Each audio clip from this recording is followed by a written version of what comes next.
Hey everyone, I just wanted to make a video today talking about the debate, just kind of give my thoughts on everything that took place during it. And I just rewatched it and took some notes on it. So I thought I'd go ahead and make a video, even though it is a little bit late. It took place almost 2 weeks ago now, but I'm going to go ahead and share with you guys my thoughts anyway. But just to point out, I did pick out this background because this is one of my favorite moments of the debate. I think she kind of threw him off his game there. I don't think he expected her to approach him like that. So I thought that was a genius move on her part just to kind of start out the debate, make him a little bit uncomfortable. Also, I am wearing my Kamala t-shirt. I just got that from her campaign store a few days ago. I was really excited when that finally showed up. But anyway, getting into my thoughts on the debate, just to start out, she did make some opening statements. She talked about her plan to create an opportunity economy in which she's going to partner with house builders to build another 3 million homes to kind of help with the housing crisis in the United States. Increasing the supply will bring down the prices a bit, and I think that'll be a big help to everybody. I myself and my spouse just got a house this past year, and we definitely um, could feel that it was harder than it would have been in years past to get a home. So I think that's a good thing. That's a good part of her economic plan. She did talk about how she plans to give a child tax credit of $6,000 per child, which I think is great. Also, don't have any kids yet, but it'll definitely be a benefit if we do have them within the next 4 to 8 years. We'll see. But I think that'll help a lot of parents out there who are maybe struggling to make ends meet in the current economy. She also talked about giving a $50,000 tax deduction to people who start up a new small business.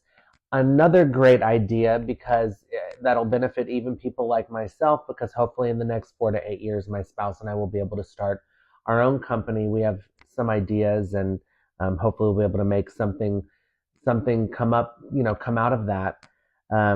She talked about how Trump's plan is going to simply be to give tax cuts to millionaires and big corporations, which is something that when he had the opportunity to make his opening statements, he did not refute. He's even said in speeches that he's given before oil executives that in exchange for their support, he will give them tax cuts again. So, I mean, that and the fact that he did not refute her statement kind of goes to show that that probably is true. She stated that his plan to put tariffs on imported goods is going to amount to a sales tax of $4,000 more per year for families, which is definitely in an economy where we're already seeing inflation, price gouging. It's definitely going to hurt to have something like that added on top of everything else. So it's I think something that we cannot afford, and hopefully we don't have to see that come to fruition. Um, in Trump's opening statements, he immediately went to anti-immigrant statements. He said that immigrants are flooding the country, stealing Black and Hispanic jobs, which is absolutely untrue and ridiculous. He said that immigrants are taking over towns, and he referenced Aurora, Colorado. I assume that he was talking about the apartment complex that people in right-wing media were claiming was being overrun by Venezuelan gang members, which turned out to not be true. The interim police chief in Aurora, Colorado, Heather Morris, said that Trump's claims about immigrants taking over in Aurora are untrue. So, Vice President Harris also made reference to Project 2025 and how Trump plans to implement that if he is reelected to another term.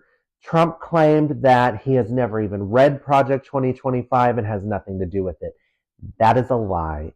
Um, he said the group of people that came up with Project 2025 had some good ideas, they had some bad ideas, but he doesn't know anything about it. That's a bunch of BS, because the majority of the people who wrote Project 2025 are people that were in his previous administration. Also, he gave a speech in front of the Heritage Foundation, who is the group that made Project 2025. He gave a speech before Project 2025 became as well known and became as controversial. He did give a speech in front of the Heritage Foundation saying that they were going to be responsible for crafting the agenda for his next administration if he gets reelected. So he absolutely knows Project 2025. He endorses it and he is going to implement it. And he didn't say anything negative about it until it became controversial and until more of us became aware of it. If you're not aware of Project 2025 and how dangerous it is for your freedoms, I encourage you to go look into it, research it, look at the crazy shit that's in there. Um, I think I'm going to go ahead and end this video right there. There's a lot more for me to get into, and I will do so in a separate subsequent video coming up next. And just be on the lookout for that. I'll post it in the comment section so that you can find it easily.